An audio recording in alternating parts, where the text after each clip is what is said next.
A lot of them are political champions, and we don't care about them today, right? Right, Duffy? But we have, most importantly, wonderful people that love our country. And before we begin, I think I will say a few words about what's going on with respect to our operation in the country of Iran.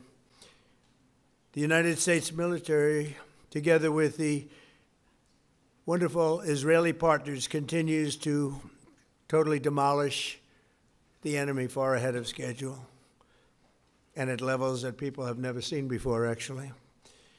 We're destroying more of Iran's missiles and drone capability every single hour, knocking them out like nobody thought was possible. As soon as they set off a missile, within 4 minutes, the launcher gets hit. They don't know what's happening. But we have the greatest military anywhere in the world. Their Navy is gone. 24 ships in 3 days. That's a lot of ships. Their anti-aircraft weapons are gone. So they have no air force. They have no air defense. All of their airplanes are gone. Their communications are gone. Missiles are gone. Launches are gone. About 60% and 64% respectively. Other than that, they're doing quite well. I said, what's left? But they're tough, and they want to fight. And they're calling, they're saying, how do we make a deal? I said, you're being a little bit late, and we want to fight now more than they do.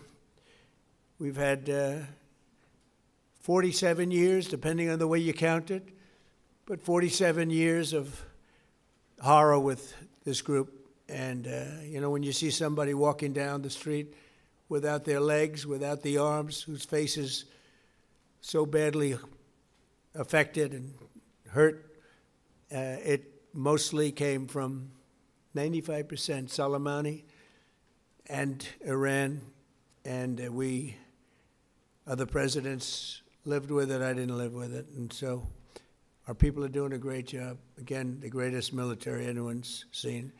Thank you.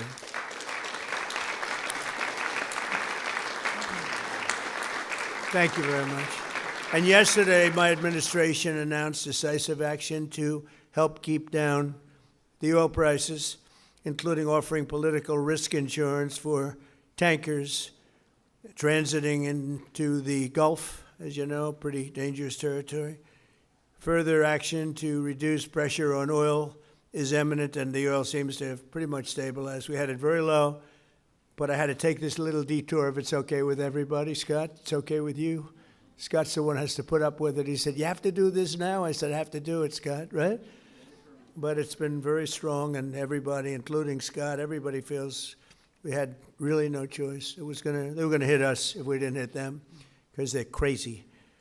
And in the long term, the actions we're taking will dramatically increase the stability of the region and oil prices and stock markets and everything else. We set the all-time record in history with the Dow going to 50,000. So Dow was at 50,000. It was supposed to be maybe, if we were lucky, within, by the end of my presidency in 4 years.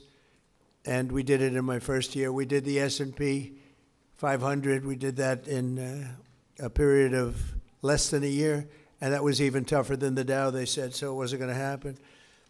But we have a great country. We have a country that's never done this well. We've had tremendous success in so many different ways. I built the military and rebuilt it in my first term, and we're using it more than I'd like to use it, to be honest with you. But when we used it, we found out it certainly did work. When we look at Venezuela, when we look at the first attack, Midnight Hammer, in Iran, which really set the stage for what we're doing right now. It's been pretty amazing. And I'm once again calling on all members of the Iranian Revolutionary Guard, the military and the police, to lay down their arms. They're only going to be killed. And now is the time to stand up for the Iranian people and help take back your country. You're going to have a chance after all these years to take back your country. Accept immunity. We'll give you immunity. And we'll be giving you really the right side of history, because that's what it is.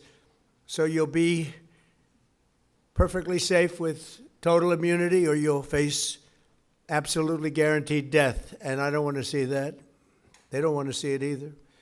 We also urge Iranian diplomats around the world to request asylum and to help us shape a new and better Iran with great potential. It's a country with great potential. It's a much better future for Iran. It's now beginning. It's going to be, I think, a great future, and the United States will ensure that whoever leads the country next, Iran will not threaten America or its neighbors, Israel, anybody.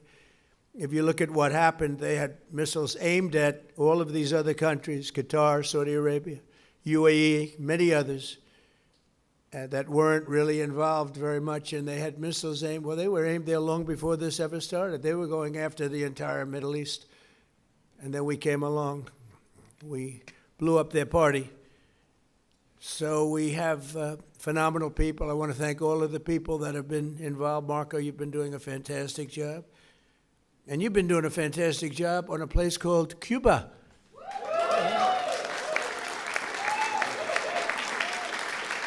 Right? Right. And A-Rod came in before. I said, hey, do you want to come up to a little award ceremony? He's gone to plenty of award ceremonies. Thank you, A-Rod. Big fan. But what's happening with Cuba is amazing. And we think that we want to finish this one first, but that will be just a question of time before you and a lot of unbelievable people are going to be going back to Cuba. Hopefully not to stay. We want you back, and we don't want to lose you. We don't want to make it so nice that they stay. But some people probably do want to stay. They love Cuba so much. I hear it all the time. That was another one that wasn't supposed to happen. Venezuela is going great. It's been stabilized. We have a wonderful person as your president-elect, Delcy Rodriguez, and she and her staff have been doing a fantastic job working with us. We're taking out hundreds of millions of barrels of oil, and it's going to Houston and various other places where it's being refined, and we're sending them back far more money than they've made in many years, and actually very shortly it'll be more money than they've ever made. And Venezuela is working. So we've had a lot of countries in places that truly love, you would say football, I would say soccer, but these are all countries that love football/soccer. And so I think the group likes it. And if you'd like, you could sit. I know I'm a very exciting speaker, but you can sit down if you'd like, okay? I'm looking at everybody standing. I'm saying, let's sit down. Because we're here to honor these great champions, and we want to take our time, right?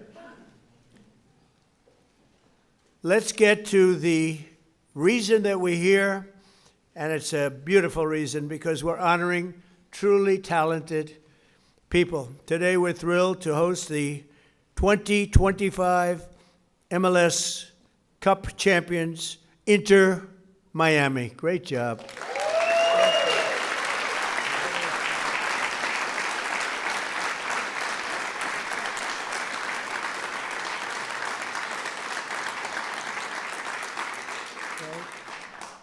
And it's my distinct privilege to say what no American president has ever had the chance to say before. Welcome to the White House, Lionel Messi. Lionel Messi is, my son said, Dad, you know who's going to be there today? And I said, no, I got a lot of things going on. He said, Messi. And I said, really? He's a big fan. He's a big fan of yours. He thinks you're just a great person, and I think you got to meet a little while. So he's a big soccer fan, but he's a tremendous fan of yours, and a gentleman named Ronaldo. We have Cristiano is great. You're great. Boy, some big champions, some great athletes in that sport, and people that really love what they're doing, and they're doing it well.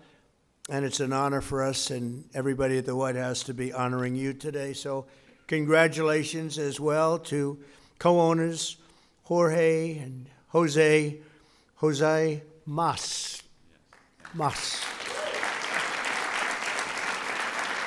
who came from Cuba, right? Originally from Cuba? Huh? Your parents came? And you're going to go back, oh, yeah. It's going to be, and you won't need my approval. You just fly back in when I can just see that. It's going to be a great day, right? We're going to celebrate that separately. I just want to wait a couple of weeks.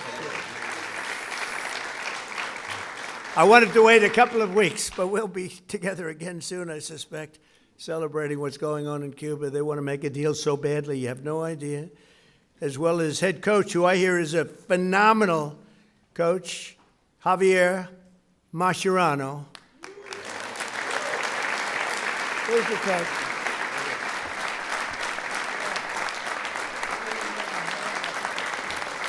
I've heard he's a great coach. Well, anybody who wins is a good coach in my book, but I heard you're a hell of a coach. And all of the tremendous players that are just amazing. We're also grateful to be joined by the MLS Commissioner, Don Garber. Don, wherever you're, Don. Stand up, Don. Good job. Good job. As well as proud Miami sports fan, Secretary of State. I'm telling you, he's going to go down as the best Secretary of State in the country's history, Marco Rubio. I don't want him to get too popular. It's true. I don't want him to get too popular. You know, when they get too popular, all of a sudden you see, where's Marco? He's not around anymore. I don't see him. He's doing some job, and your next one is going to be, we want to do that special Cuba. He's waiting, but he says, let's get this one finished first. We could do them all at the same time, but bad things happen. If you watch countries over the years, you do them all too fast, bad things happen. We're not going to let anything bad happen to this country. Also with us are Attorney General Pam Bondi, who's a terrific person and fan. And she's proving how tough she is, and I think the next 3 years she's going to really prove it, right? Huh? Like these people. Secretary Scott Bessent, Lori Chavez de Rima, and Sean Duffy. Thank you, everybody. What a great team. And U.S. Trade Representative who's done incredible deals, unbelievable, Jamison Greer. Thank you, Jamison Greer. And our country has never been bigger, better, richer, or stronger, and the deals we're making are unbelievable. And a lot of it's because of the tariffs, and a lot of it's because of everything else. We had a little complicating factor with tariffs the other day with the Supreme Court. They did the wrong thing, but it didn't make any difference because we have another way of doing it. They always have to make it the hard way. Do you know about that? You always have to. Is it like that? It's always got to be the difficult way, right? A little bit. Huh? Makes you work harder, right? But we're doing great. Our country is doing incredibly well. It's never done like this. It's, I was with the King of Saudi Arabia. He said, a year and a half ago, we thought your country was dead, would never come back. And now you have the hottest country anywhere in the world, which was sort of cool. I'll relate that story. But many, many leaders say the same thing. We have the hottest country anywhere in the world. 2025 was the record-shattering season for Inter Miami beginning last summer at the historic FIFA Club World Cup, hosted for the first time right here in the USA. So exciting. I shouldn't say this because you'll say I'm old, but I watched Pelé play. He played for the Cosmos. Do you know that? And Steve Ross was a great friend. I don't know how many people remember Steve. He was a legendary businessman. He really started cable and cable TV. He was way ahead of time and ultimately passed away of tragically. But he started the Cosmos team, and he wanted to get some good players. So he started with Pelé. I don't know, you may be better than Pelé. Pelé was pretty good. Who's better, him or Pelé? Messi. I agree.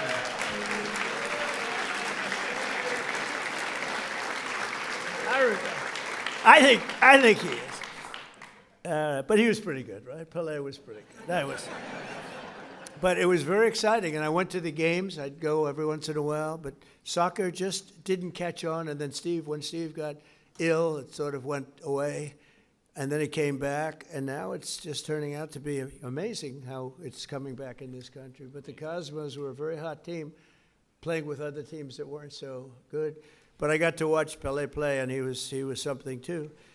In the June group stage of that tournament, these players went toe-to-toe with some of the best teams anywhere in the world. You tied Egypt's best club, supposed to be an unbelievable, talented club, with a gutsy performance from veteran goalie Oscar Ostari, who played a great game.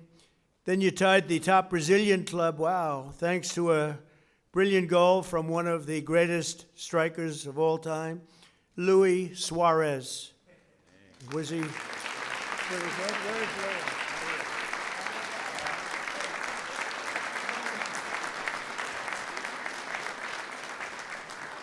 These are good-looking people.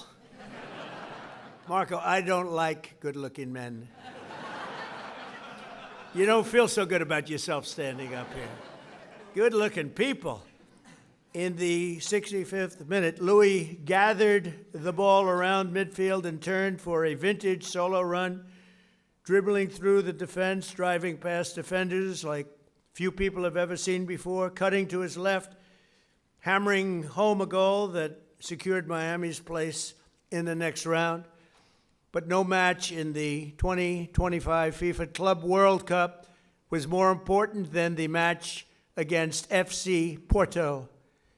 Porto took an early lead, but you came back strong in the 54th minute, tied 1-1. Leo lined up for one of his iconic free kicks. He struck the ball decisively, bending it over the wall and beating the keeper with a sensational left hook. Would I be able to do that if I practiced? He said, no, I think he's right, my friend. Great. In that moment, you sealed a truly historic Inter-Miami victory, becoming the first club from North America ever to beat a European club in official competition. Unbelievable.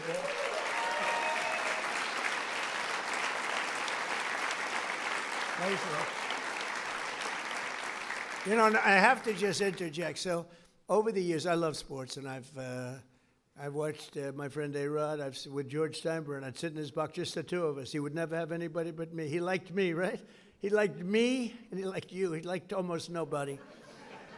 It would be a World Series when baseball was hot. It's not as hot now, I'll be honest with you. They do things wrong. But when baseball was hot as a pistol with George, and I'd sit and I'd watch the Yankees, and he'd have 30 seats, and it would just be me and him. And I said to A-Rod, would say, what was the most difficult thing you've ever done? I said, it's probably sitting for 3 hours with George Steinbrenner watching a Yankee playoff game or World Series game. You know what I mean by that. He was a difficult guy, but he was great, right? He liked me, I liked him, and we both liked nobody else. And that was a good combination. But I have to say this. So I've seen a lot of great players come into the world of sports, and they came in from all different countries, all different players. They've come, in some cases, just from different states. They come to the Yankees, or they come to the Dodgers, or they come to whatever. But I've seen them come in from other countries, and there's such a clamor. Oh, so great, everything's great. But they don't win. This guy won. He came in, there was tremendous fanfare, and he won. You know, right?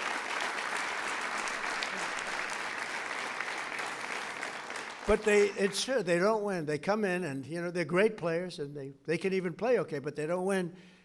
And Leo, you came in and you won, and that's something very hard to do, very unusual. And frankly, there's a lot more pressure put on you than anyone would know, because, you know, you're sort of expected to win, but almost nobody wins. They come in, they're great, they're the best in the world, they get paid a fortune. You came in and you won with all that pressure. That's an amazing tribute, so congratulations. Right? But in that moment, you sealed a truly historic Inter-Miami victory. And think of that, first club ever, North America, to top the so-called European clubs. Pretty amazing thing to do. Returning to the MLS, Inter-Miami built on that incredible momentum, playing a record number of games and scoring a total of 101 goals, the most in MLS history. Is that correct, Mr. Commissioner? Well, that's pretty good. How's Andrew? Is Andrew treating you okay? He's a good golfer, too, actually. People don't know it. He's a very good golfer, right, Andrew? But Trump's a good golfer, too, Andrew. Thank you. With 29 goals in the regular season alone, Leo won the prize Golden Boot becoming the first player to be named the league MVP twice in a row. Amazing, you know, comes in, a lot of great players. Pretty amazing thing to do, very hard to do. Exploding into the playoffs, this team racked up a series of statement wins, big wins, that frankly wins that a lot of people didn't think they could do. You secured a 3-1 must-win victory over Nashville SC. You thrashed FC Cincinnati 4-0 on the road. And then you routed New York City FC 5-1, led by a hat trick from young star Tadeo Ante. Where is Tadeo?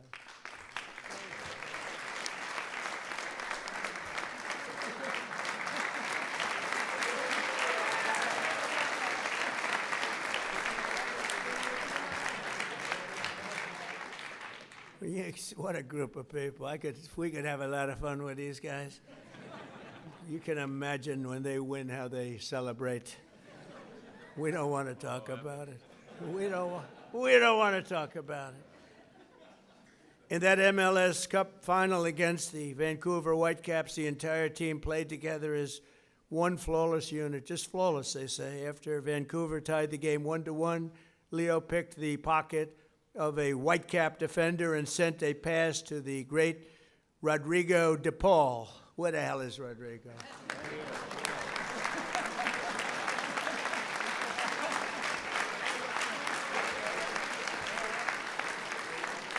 Do you have any bad-looking players? You know? I like the bad-looking guys much better. Who stuck a low-driving shot into the side net, taking the lead. And then in the 6th extra minute of stoppage time, Tadeo drove home your third and final goal, making the score 3-1 and securing your status as the first champions in club history. What an amazing accomplishment. Coach Mascherano became one of the few head coaches to win the MLS Cup finals in his very first year. And Leo claimed the 47th trophy of his storied career. 47th, can you imagine that? The most of all time. That's the most of all time. So Leo is the reigning FIFA World Cup MVP. You could have gone anywhere in the world. You could have chosen any team in the world, and you chose to go to Miami. I don't blame you. The weather's extremely good. Do you go to Doral? You go to Doral and play golf? And I just want to thank you for bringing us all in this ride, because you are hot and talented and a great person. I look forward to seeing many of you on the summer. We're going to be out there in the summer in 2026 FIFA World Cup. And we have a lot of interesting things, because we have the World Cup and we have the Olympics, so we have the 250, you know. And I was responsible for getting the Olympics in my first term. And I was responsible for getting with Johnny. We got the World Cup, and Johnny's a good man. Do we like Johnny? I think so, right? Like you say, yeah, I think so. He's a good guy. But, you know, they're setting records on the World Cup, setting absolute total. I guess many of you guys are going to be in it, but setting records on ticket sales, right? Numbers that, I mean, literally double what anyone's ever done before, so it's good. So they picked the right. But I thought that I didn't know that I'd be the president during this, because the election was rigged and stolen, and I had to do it all again. And then I said, hey, wait a minute, I just got soccer/football, and I just got the Olympics, so we got most important. I took credit for those two. Then I tried to take credit for 250 years, and it didn't play well at all with the press. But we're going to have an amazing year. But I just want to thank you so much, Horace, for the job you've done. I've known you for a while, and I've known of you for a long period of time. You are a spectacular man, and please say a few words.